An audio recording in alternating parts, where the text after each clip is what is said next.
Львица с трудом рожает необычного детеныша, его окрас и поведение сразу кажутся странными.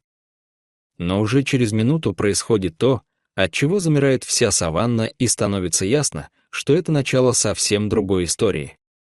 Дорогие зрители, прежде чем мы продолжим, напишите в комментариях, где вы находитесь. Нам правда интересно узнать, из какого вы города. Приятного просмотра. Раннее утро вступало в свои права над просторной саванной на юге Кении. Теплое солнце медленно поднималось из-за дальних холмов и заливало землю мягким янтарным светом. В воздухе еще чувствовалась ночная прохлада, но жизнь уже просыпалась, а вместе с ней возвращались вечные законы выживания. Неподалеку, среди высокой травы, прайд львов окружил убитую зебру, которую они добыли ночью. Глухое рычание, тяжелое дыхание и треск костей нарушали утреннюю тишину. В стороне, осторожно ступая и почти прижимаясь к земле, двигалась молодая львица по имени Аида. Ее тело было ослаблено долгими неделями без еды, шерсть потеряла блеск, ребра заметно выступали. К тому же она была беременна, и каждый шаг давался ей с трудом. Несмотря на страх, голод заставлял ее приближаться к добыче. Она пыталась выждать момент, чтобы незаметно откусить кусок. Но ее положение в прайде было низким, и другие самки не собирались уступать. Как только Аида приблизилась, одна из более сильных львиц резко рыкнула и оттеснила ее. Аиде достались лишь жалкие остатки, сухие жилы и куски кожи, которые падали в пыль. Засушливый сезон выдался тяжелым, добычи стало мало, и каждая кормежка превращалась в борьбу. Немного позже, собрав последние силы, Аида снова рискнула подойти. Но в этот момент к ней быстро подошла главная самка прайда по имени Лара. Ее движения были быстрыми и уверенными. Без предупреждения она вцепилась зубами в плечо Аиды. Боль оказалась такой сильной, что львица не удержалась на ногах и рухнула на землю. Лара держала ее несколько секунд, сжимая челюсти, а потом резко оттолкнула. Этого хватило, чтобы показать, Аида больше не имеет права быть рядом. Остальные львы просто наблюдали и не вмешивались. Для них это был привычный порядок. Раненая и обессиленная, Аида с трудом поднялась. Кровь медленно текла по ее лапы. Она развернулась и ушла, не оглядываясь. Каждый шаг давался тяжело, а растущий внутри детеныш отнимал последние силы.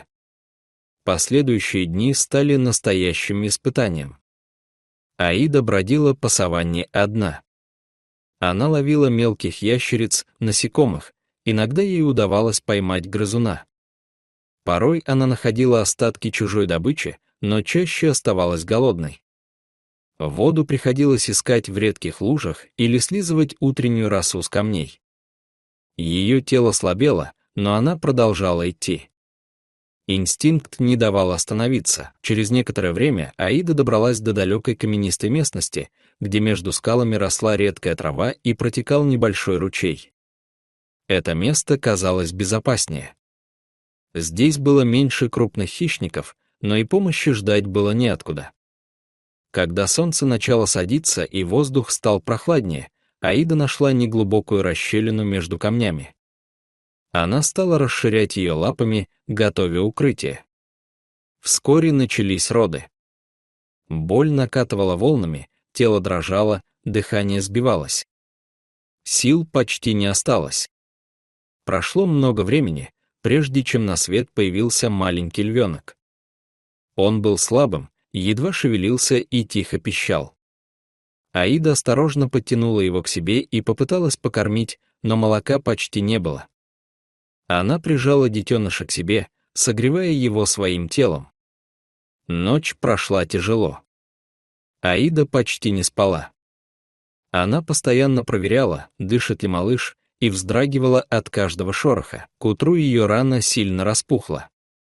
Боль усилилась, двигаться стало почти невозможно. Но она не отходила от детеныша. Силы быстро уходили. В какой-то момент ее взгляд стал мутным, и она почти перестала реагировать на то, что происходило вокруг. И именно тогда в тишине появился новый звук. Вдалеке послышался шум мотора. Это был внедорожник, который ехал по краю заповедной территории. За рулем сидел рейнджер по имени Крис. Он проводил обычный обход и заметил какое-то странное движение среди камней. Подъехав ближе, он увидел ослабевшую львицу и маленького львенка. Крис остановился и некоторое время наблюдал. Он понимал, что любое резкое движение может напугать зверя. Но вскоре стало ясно, что львица слишком слаба, чтобы нападать. Он медленно вышел из машины и начал осторожно приближаться.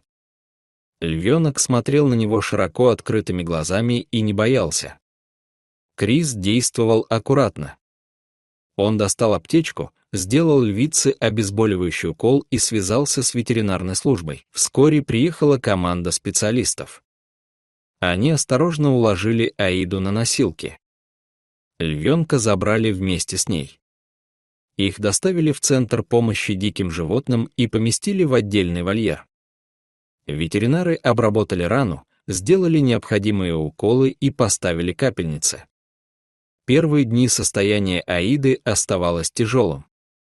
Она почти не вставала и ела очень мало. Но постепенно лечение начало давать результат. Дыхание стало ровнее, взгляд прояснился.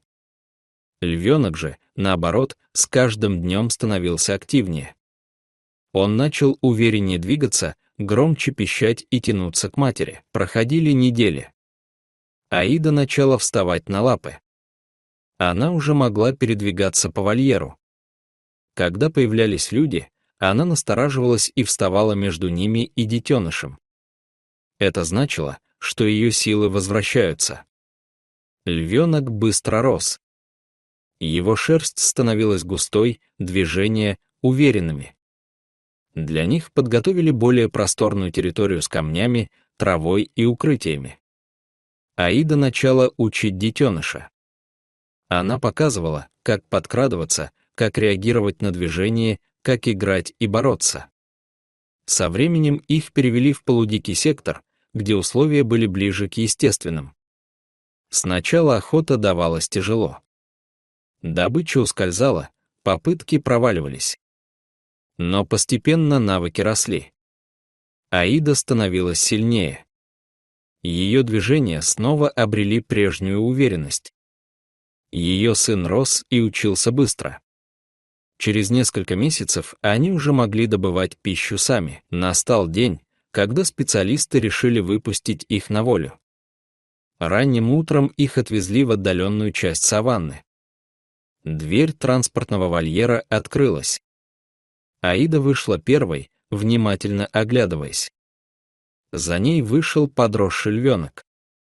Они ненадолго замерли, а потом медленно ушли в высокую траву. Так закончилась история изгнанной львицы, которая смогла выжить, спасти своего детеныша и вернуться в дикую природу. Дорогие зрители, что вы думаете об этой истории? Расскажите, пожалуйста, в комментариях. А если вам понравилось это видео, то ставьте лайк и подписывайтесь на наш канал. До свидания.